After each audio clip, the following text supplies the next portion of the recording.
എന്റെ ഭാഗത്തു നിന്നുള്ള തെറ്റാണ്. പബ്ലിക്കലി ഞാൻ ഉനയിലിനോടും from the bottom of my heart apologise ചെയ്യാണ്. ഇൻമേറ്റ്സിനോട് ഞാൻ ഓൾറെഡി അപ്പോളജൈസ് ചെയ്തു. ടു ദ ഓഡിയൻസ് ഞാൻ അപ്പോളജൈസ് ചെയ്യാണ്. എന്റെ മിസ്റ്റേക്ക് ആണ്. ഈവൻ മസ്താനി ആണെങ്കിൽ കൂടി പറഞ്ഞു ഇത് പ്രൈവറ്റ്ലി ചോദിച്ചാൽ മതിയെന്ന്. ഞാനാണ് എന്റെ ഇമോഷണൽ ഔട്ട്ബേഴ്സ്റ്റ് കൊണ്ടാണ് അത് പബ്ലിക്കായിട്ട് പോയി ചോദിച്ചതും.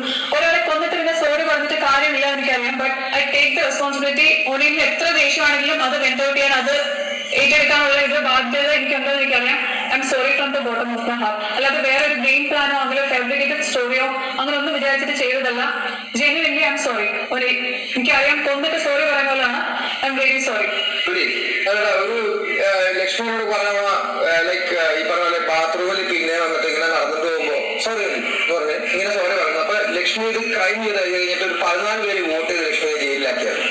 എന്നെ ക്യാപ്റ്റൻസിക്ക് നോമിനേറ്റ് ചെയ്തായിരുന്നു ആ സമയത്ത്. ഇത് കഴിഞ്ഞിട്ടുണ്ടായ സംഭവമാണ്.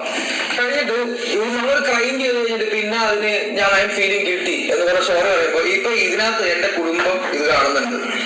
എന്റെ കൂടെ വർക്ക് ചെയ്ത എത്രയോ സ്ത്രീകൾ ഇത് കാണുന്നുണ്ട്. എന്റെ ഇൻഡസ്ട്രിയിൽ ഞാൻ ലൈക്ക് എന്താണെന്നുള്ളത് ഞാൻ ഇവിടെ പറയേണ്ട ആവശ്യമില്ല. ഞാനൊരു ഫെമിനിസ്റ്റ് ആണ്, ഫെമിനിസത്തിന്റെ കൂടെ നിൽക്കുന്ന ആളാണ്.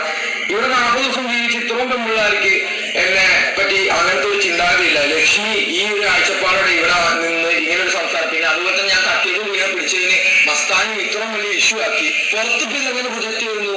എന്റെ വീട്ടുകാരെന്ത് അനുഭവിക്കുന്ന ഇതിന് വേണ്ടിയിട്ടാണ് ഇത് നമ്മൾ കാണിച്ചത്. അത് താങ്ക് യു. ഒരു മിനിറ്റ് ബാക്കിയുള്ളവർക്ക് കാര്യങ്ങൾ ശരിയായിരിക്കും. എന്താണ് നിങ്ങൾ കണ്ടിട്ട് തോന്നിയത്? Obviously, even വീണതാണ്. And I know him since 40 days. ഇവനൊരു thorough gentleman ആണ്. ഈ അവന്റെ കണ്ണാകട്ടെ ആക്ഷൻസ് ആകട്ടെ, he is like the most safest person. So ഞാൻ അതിന് പറഞ്ഞാണ് ലക്ഷ്മിയോട്. ഞാൻ ജയിലിൽ അവരോട് സംസാരിച്ച് അവരോട് മനസ്സിലാക്കി ഒന്നിൽ അങ്ങനെയല്ല. സോ അവൾ പറഞ്ഞ് ഞാൻ അപ്പോളജൈസ് ചെയ്യാം. അപ്പൊ ബാത്റൂമിൽ പോയി അപ്പോളജൈസ് ചെയ്തിട്ടാണ് എന്നോട് പറഞ്ഞ് ഞാൻ അപ്പോളജൈസ് ചെയ്ത് ഇനി നിങ്ങൾക്ക് വേണമെങ്കിൽ ഞാൻ എല്ലാവരുടെ മുമ്പിൽ അപ്പോളജൈസ് ചെയ്യാം. വളരെ മോശമായിട്ടുള്ള പ്രവൃത്തിയാണ് മസ്താനിയുടെ ഭാഗത്തു നിന്ന് ആദ്യമായിട്ട് വന്നിരിക്കുന്നത്. കാരണം ആ സമയത്ത് അവൾ റിയാക്ട് ചെയ്യുന്നതിനെ ചിരിച്ചുകൊണ്ടാണ് റിയലൈസ് ചെയ്തിട്ടുണ്ട് എന്നുള്ളതാണ് ആ വീഡിയോ കാണുമ്പോൾ മനസ്സിലാക്കുന്നത്. കാരണം അത് വീഴാൻ പോയതാണെന്നുള്ളതും ആ സമയത്ത് പിടിച്ചാണെന്നുള്ളതും ഈ സമയം അത്തരം സമയമല്ല എന്നുള്ളതും ഒക്കെ ബോധ്യമുള്ള രീതിയിലാണ് ആ റിയാക്ഷനും എക്സ്പ്രഷനും അവരുടെ ഫേസിൽ നിന്ന് വന്നിട്ടുള്ളത്. പിന്നീട് അതൊരു ഗെയിമിന്റെ ഭാഗമാക്കുകയും ഇയാളെ മോശക്കാരനാക്കാനും ഒരു ചീപ്പ് ഗെയിം കളിച്ച പോലെയാണ് എനിക്കത് ഫീൽ ചെയ്തിട്ടുള്ളത്. പക്ഷെ അത് കേട്ട പാതി കേൾക്കാത്ത പാതി ലക്ഷ്മി എടുത്ത് ചാടി ഇത് ഏറ്റെടുത്ത് വളരെ മോശമായിട്ട് ഈ ബ്രദറിനെ ചിത്രീകരിച്ചത് അത് ഞങ്ങൾക്ക് അംഗീകരിക്കാൻ പറ്റുന്നില്ല എന്നുള്ളത് ഞങ്ങൾ അപ്പൊ തന്നെ ഞങ്ങളത് പറഞ്ഞതായിരുന്നു. അല്ലാതെ ലക്ഷ്മി പറഞ്ഞ സോറി എത്രമാത്രം അത് ആത്മാർത്ഥം ഉണ്ടെന്ന് എനിക്ക് അറിയില്ല. കാരണം ലക്ഷ്മി തന്നെ ഇപ്പോൾ പലപ്പോഴും പറയാറുണ്ട് ഞാൻ എല്ലാ കാര്യത്തിലും ഇടപെടുന്നു, ഞാൻ എന്റെ കാര്യം വരുമ്പോൾ മാത്രമേ ഇടപെടുള്ളൂ എന്ന് നായിക്ക് താല്പര്യപ്പെട്ട് പറയുന്നതാണ്. മാത്രമല്ല ഇവിടെ വന്നിട്ട് ഞങ്ങളുടെ അടുത്തൊക്കെ പറഞ്ഞിട്ടുള്ളത് നിങ്ങൾ കളിക്കുന്ന കളി എന്താ, നിങ്ങളാണ് ഉള്ളിയുടെ പേരിലാണ് കേസ് ഉണ്ടാക്കുന്നത്, സവാള പേരിലാണ് പച്ചവളത്തിന്റെ കേസാണ് ഉണ്ടാക്കുന്നത്. അപ്പോൾ വലിയ ടോപ്പിക്കില് പ്രശ്നങ്ങൾ ഉണ്ടാക്കണം എന്ന് പറഞ്ഞിട്ട് പുള്ളിക്കാർക്ക് കൊണ്ടുവന്ന കേസാണത്. ഇതെന്ന് പറഞ്ഞാൽ ഇത്രയും ചീഞ്ഞ കേസ് ഞാൻ ഇവിടെ വേറെ കണ്ടിട്ടില്ല. അത് ഒരുപോലെ ലക്ഷ്മി മസ്താനി ഇതിൽ ഒരുപോലെ റീസൺ ആണ്. ഇവര് കഴുത്തി കൂട്ടി ചെയ്താണെന്ന് പോലെ എനിക്ക് സംശയമുണ്ട്. കാരണം ഒനീലിനെ കുറിച്ചിട്ട് നമുക്ക് നല്ല ധാരണയുണ്ട്. അത് അദ്ദേഹം വീഴാൻ പോകുമ്പോ പിന്നെ എവിടെയാണ് പിടിക്കുന്നത്? അതാണ് അത് പിടിക്കുന്ന സമയത്ത് വരെ ആ വീഡിയോയിൽ മസ്താനി തിരിച്ചുകൊണ്ടിരിക്കുകയാണ്. ആ സമയത്ത് അതൊരു ബാഡ് ടച്ച് ആണെങ്കിൽ ആ സ്പോട്ടില് മുഖത്തെങ്കിലും അത് റിഫ്ലക്ട് ചെയ്തത് അതുപോലെ ഉണ്ടായിട്ടില്ല. അഭിലാഷ് ഇത് ശരിക്കും ആ സമയത്ത് ഞാൻ ആ ഫ്രണ്ടിലുണ്ടായിരുന്നു ലക്ഷ്മി ഒന്ന് സംസാരിച്ച സമയം. ലക്ഷ്മിയാണോ ഞങ്ങൾക്ക് ഇഷ്യൂ വരത്തില്ല. ഒന്നിനും ശരിക്കും പറഞ്ഞു കഴിഞ്ഞാൽ സ്തംഭിച്ച് നിൽക്കുകയാണ്. എന്താ ചെയ്യേണ്ടത്, എന്താണ് ഇഷ്യൂ എന്ന് അറിയാതെ സ്തംഭിച്ച് നിൽക്കുകയാണ്. ആ സമയത്ത് ശരിക്കും പറഞ്ഞാൽ ഞങ്ങൾ ചിന്തിച്ചത് ലക്ഷ്മി എന്തോ ടച്ച് ചെയ്തു എന്നുള്ള രീതിയിൽ അങ്ങനെ എന്തോ ഇഷ്യൂ ആണെന്ന് പറഞ്ഞാൽ പിന്നീട് ഒരു 5 മിനിറ്റ് സംസാരിച്ച് കഴിഞ്ഞപ്പോഴാണ് ഇങ്ങനൊരു ഇഷ്യൂ ഇതിന്റെ ബാക്കിലുണ്ട്. എന്തൊക്കെ പറഞ്ഞാലില്ലാലേട്ടാ അങ്ങനെയായിട്ട് എന്റെ കൂടെ ഇത്രയും ഫ്രണ്ട് ആയിട്ടുള്ള ഒരാളാണ്. അവൻ അങ്ങനെയായിട്ട് അനുഭവിച്ച മെന്റലി ഉണ്ടായ ടോർച്ചറിങ് അത് ഇനി എത്ര സോറി പറഞ്ഞാലും ശരി, എന്തൊക്കെ ഇനി എക്സ്പ്ലനേഷൻ പറഞ്ഞാലും ആ ടോർച്ചർ അനുഭവിച്ചത് കഴിഞ്ഞാലാണ്. വഴക്കുണ്ടാക്കുന്ന ആളാണ്. എന്താണ് തോന്നിയത് ഇത് കണ്ടിട്ട്? ഇത് കംപ്ലീറ്റ്ലി റിഫ്ലെക്സില് പുറത്ത് പിടിച്ചതാണ്, അല്ലാതെ ഒരു ഇന്റൻഷനലി പിടിച്ച പോലെ ആ വീഡിയോ കണ്ടിട്ട് പോലും തോന്നില്ല. അപ്പം പക്ഷെ ആ സമയത്ത് ഫീൽ ചെയ്തിട്ടുണ്ട്. അത് അപ്പം തന്നെ പറയണമായിരുന്നു. അല്ലാതെ വേറെ ആളായിട്ട് ഡിസ്കസ് ചെയ്തിട്ട് പിന്നെ അല്ല ചോദിക്കേണ്ടത് എന്ന് തോന്നി. ആളെ ഭാഗത്ത് തെറ്റുമില്ല. ആദ്യം കേട്ടപ്പോ എനിക്കും ഭയങ്കര ബുദ്ധിമുട്ടായി. കാരണം മസാൻ ഇതുണ്ടായിട്ടുണ്ട്. മസാൻ പോവാന്ന് പറഞ്ഞിട്ട് ഞങ്ങളുടെ ബെഡ്റൂമിൽ ഇറങ്ങുമ്പോൾ മസ്താൻ ക്ലിയർലി പറഞ്ഞു ഇത് പ്രൈവറ്റ്ലി സംസാരിക്കണം, ഇത് അവിടെ പറയണ്ട. മസ്താൻ ഇങ്ങനെ കാലേ പിടിക്കുന്നവരെ എന്നെയും വിളിച്ചു ലക്ഷ്മി എന്ത് പ്രൈവസി നിങ്ങൾ ഇത്ര 72 അല്ല എന്താ വെച്ച് കഴിഞ്ഞാൽ മസ്താനിക്ക് ഇതങ്ങനെ വെളിയിലേക്ക് സംസാരിക്കുന്നത് വലിയ ടോപ്പിക് ആക്കണമെന്നൊന്നുമില്ല. ക്ലിയർ ഇങ്ങനൊരു സംഭവം ഉണ്ടായി ഉണ്ണിനോട് ഒന്ന് ക്ലാരിഫൈ ചെയ്യണമെന്നുണ്ടായിരുന്നു. അല്ലാതെ ആളെ ഐ ഡോണ്ട് തിങ്ക് മസ്താൻ അതൊരു ഗെയിം പ്ലാൻ ആയിട്ട് എടുത്തിട്ടോ അങ്ങനെ ചെയ്തായിട്ട് എനിക്ക് തോന്നുന്നില്ല. ഇതിന്റെ അകത്ത് പ്രൈവസി ഇല്ല. ഇത് ഒരാൾ പറഞ്ഞു കഴിഞ്ഞാൽ ഇത് വേറൊരാളിലേക്ക് അറിയും, ഇത് പ്രേക്ഷകരറിയും. ഒരു പ്രശ്നം എന്താ വെച്ച് കഴിഞ്ഞാൽ അതൊക്കെ നമുക്ക് ഇങ്ങനെ ഫ്രീ ആയിട്ട് നമുക്ക് ഒരു ഗെയിം കളിക്കുമ്പോഴും ഒക്കെ ഉണ്ടാകുന്ന ആ ഒരു എനിക്കൊരു പേടി കുടുംബമാണ്. അതായത് അഭിനയിച്ച് കാണിക്കുന്നവരെ പറയുന്നു അവരുടെ പ്രശ്നമാണെന്ന്. അനുമോൾ ഡോർ തുറക്കുമ്പോ പ്രവീണും മസ്താനിയും പറയുന്നത് വേണ്ട വേണ്ട വേണ്ട പിടിച്ചു നിൽക്കുന്ന ഡോർ അടയ്ക്കാൻ ശ്രമിക്കുമ്പോ ഈ ലക്ഷ്മി ഭയങ്കര ഷോ ആയിട്ട് മാറും അങ്ങോട്ട് മാറും എനിക്ക് പറ്റത്തില്ല എന്നൊക്കെ പറഞ്ഞു. പക്ഷെ എനിക്ക് തോന്നിയ കാര്യം തോന്നിയത് മസ്താനി ആ പറയുന്ന ടൈമിൽ ചിരിച്ചുകൊണ്ടാണ് സംസാരിക്കുന്നത്.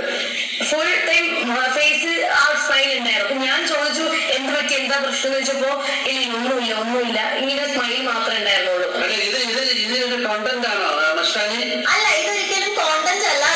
ഞാൻ ചോദിച്ചത് ഇതിപ്പോ കണ്ടല്ലോ പ്രേക്ഷകര്, ഇത് എങ്ങനെ എടുക്കും? നല്ലതായിട്ട് എടുക്കോ മോശമായിട്ട് എടുക്കോ? അതെനിക്ക് അറിയില്ല. മേ ബി അതല്ല അതിനോടൊക്കെ അല്ല മേ ബി അത് നിങ്ങൾ ചെയ്ത കാര്യം ശരിയാണോ? നിങ്ങൾ ചെയ്ത കാര്യം ശരിയാണോ? സാർ, ഞാൻ ഒരിക്കലും ഒനിയിൽ ചേട്ടൻ അങ്ങനെ ചെയ്തു അല്ലെങ്കിൽ മോശമായിട്ട് തൊട്ടു ഞാൻ എവിടെയും പറഞ്ഞിട്ടില്ല. ഞാൻ സ്റ്റിൽ പ്രവീണിനോട് ഞാൻ പറഞ്ഞ എന്റെ സ്റ്റേറ്റ്മെന്റ് എനിക്ക് അതൊരു ഫീൽ ചെയ്തു, എനിക്കൊരു ഡിസ്റ്റർബിംഗ് ആയിട്ട് തോന്നി. അത് ഗുഡാണോ ബാഡ് ആണോ എന്റെ ഫീലിംഗ് ആണ് ഞാൻ പറഞ്ഞത്. അത് ക്ലിയർ ചെയ്യാനാണ് ഞാൻ ലക്ഷ്മിനോട് ചോദിച്ചത്. ശരി, അപ്പൊ ഞാൻ ലക്ഷ്മി എന്താണ് മസ്താനിക്ക് പോലും ഒരു ഷുവർ അല്ലാത്തൊരു കാര്യം ലക്ഷ്മി ട്രിഗർ ചെയ്യാനുള്ള കാര്യം അത്രയും പേരും അതിനെക്കുറിച്ച് സംസാരിച്ചിട്ടില്ല അല്ലെങ്കിൽ അങ്ങനെ ഒരു ഡൗട്ട് ഉണ്ടെങ്കിൽ അതിനെക്കുറിച്ച് പ്രതികരിച്ചിട്ടില്ല എന്നുള്ളത് വന്നപ്പോഴത്തേക്കാണെങ്കിൽ അപ്പൊ തന്നെ ചോദിക്കണമെന്ന് പറഞ്ഞാൽ അവിടെ ഞാൻ ജഡ്ജ്മെന്റൽ ആയതാണ് എന്റെ തെറ്റ്. ഒരിക്കലും ഞാൻ അങ്ങനെ ചെയ്യാൻ പാടില്ലായിരുന്നു. ട്രിഗർ ചെയ്യാനുള്ള കാര്യം അവിടെ ഇതിൽ കൂടുതൽ എന്തൊക്കെ വലിയ സംഭവങ്ങൾ അവിടെ നടക്കാൻ സാധ്യതയുണ്ട്. അല്ല, പക്ഷെ നിങ്ങൾ ഉപയോഗിച്ചിരിക്കുന്ന ഭാഷ നല്ല കുടുംബത്തിൽ ജനിച്ചിട്ടില്ല. എല്ലാം കുടുംബത്തിനെ കണക്ട് ചെയ്താണല്ലോ ലക്ഷ്മി പറയുന്നത്. കുടുംബത്തിൽ കേട്ടാൽ കൊള്ളാത്തവര്, നല്ല കുടുംബത്തിൽ ജനിക്കാത്തവര്. അപ്പൊ ഏറ്റവും കൂടുതൽ മോശമായ വാക്കുകൾ പദപ്രയോഗം നടത്തുന്ന ആളിപ്പോ ലക്ഷ്മിയാണ്. വെളിയിലെ മദറ് വളരെ അപ്സെറ്റ് ആയിരിക്കില്ലേ ഇത്? അല്ലെങ്കിൽ അവരുടെ റിലേഷൻസോ അല്ലെങ്കിൽ ഇവിടെയൊക്കെ കാണുന്ന ഷോ അല്ലേ ഇത്? അപ്പൊ നമ്മൾ ഇത് കാണിച്ചില്ല. ഒഴിയിൽ എന്താ പറയുന്നത്? ഒഴിയിലിനെ പറ്റി പ്രേക്ഷകർക്കോ അല്ലെങ്കിൽ വീട്ടുകാർക്കോ ഞങ്ങൾക്കോ ഒരു തെറ്റിദ്ധാരണയില്ല. അതാദ്യം മനസ്സിലാക്കാം. അല്ല എനിക്ക് ലക്ഷ്മിയുടെ കാര്യം ഒന്ന് ഇരിക്കൂ. ഒരാൾ ഒഴിവായിട്ട് സംസാരിക്കാൻ താല്പര്യപ്പെടുന്നു. ഇരിക്കൂ പ്ലീസ്. കണക്ട്. ഹലോ, അമ്മ, ഞാൻ മോഹൻലാലാണ്. ഒഴിയിലെന്ന് സംസാരിച്ചോളൂ. നമസ്കാരം. ഒഴിയിൽ സങ്കടപ്പെടേണ്ട കാര്യമൊന്നുമില്ല. ഇത് ഞങ്ങൾക്ക് ഒരു തരത്തിൽ പോലും ഒഴിയിലെ ഭാഗത്തുനിന്ന് ഒരു തെറ്റില്ലാന്ന് ഞങ്ങൾക്ക് ബോധ്യമുണ്ട്. അമ്മയും സങ്കടപ്പെടേണ്ട കാര്യമില്ല കേട്ടോ. അമ്മ സംസാരിച്ചോളൂ. മമ്മി എത്ര കാലമായിട്ട് നീ എന്തൊരു മെച്ചൂരാണ്, നീ പെർഫെക്റ്റാണ്. ഇപ്പോൾ എപ്പോഴും നിന്നെ ഒന്നും ഞാൻ വെച്ചിരിക്കണ്ട.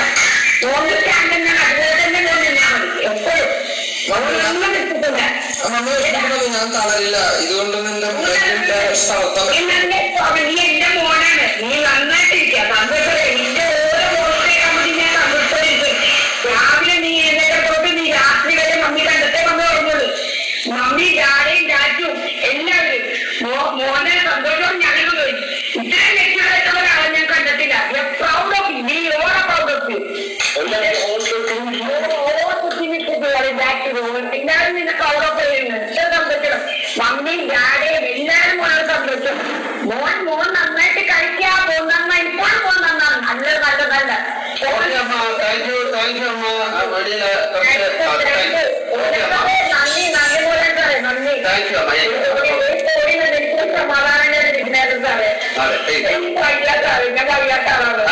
അമ്മയ്ക്ക് രസമല്ല. ഹാപ്പി ആയിട്ടിരിക്കും.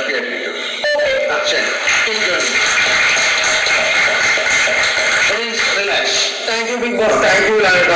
Thank you so much. ഇത് ചെയ്തതിന് താങ്ക് യു. ഞാൻ ഒരുപാട് ബിഗ് ബോസ് ആണ് സംസാരിച്ചു, പറഞ്ഞു. അത് കേട്ടതിനും ഇത് ചെയ്തതിനും താങ്ക് യു സോ മച്ച്. നിങ്ങൾ എല്ലാവരെയും ഞങ്ങൾക്ക് ഇഷ്ടമാണ്. ഞങ്ങൾക്ക് പ്രത്യേകിച്ച് ഒരാളോട് ഈ റെസ്പെക്ട് കുറവോ സ്നേഹക്കുറവോ അല്ലെങ്കിൽ ഒന്നുമില്ല. പക്ഷെ നിങ്ങൾ ചെയ്യുന്ന പ്രവൃത്തി അത് ലക്ഷ്മിയോട് കേൾക്കാൻ പറയാണ്. ഇതൊരു സൊസൈറ്റിയുടെ ഭാഗമാണ്. അവിടെ വന്നിട്ട് വേറെ ആവശ്യമില്ലാത്ത കാര്യത്തിൽ ഇടപെട്ട് നിങ്ങൾ നേരത്തെ പറഞ്ഞ കഥ പോലെയാണ്. ഒരു കഥ ഞങ്ങൾ പറയുന്നു, അത് വേറൊരാൾ കേൾക്കുന്നു, വേറൊരാൾ വന്ന് അവസാനം വേറൊരു കഥയായിട്ട് മാറും. ഇത് ശരിയായുള്ള ഒരു കാര്യമല്ല. ഇതിന് ഗെയിമിനെ നമുക്ക് സപ്പോർട്ട് ചെയ്യാൻ പറ്റില്ല. നിങ്ങൾ തന്നെ ആലോചിക്കൂ. ഞാൻ ചെറിയൊരു ബ്രേക്ക് എടുത്തിട്ട് വരാം. Small break.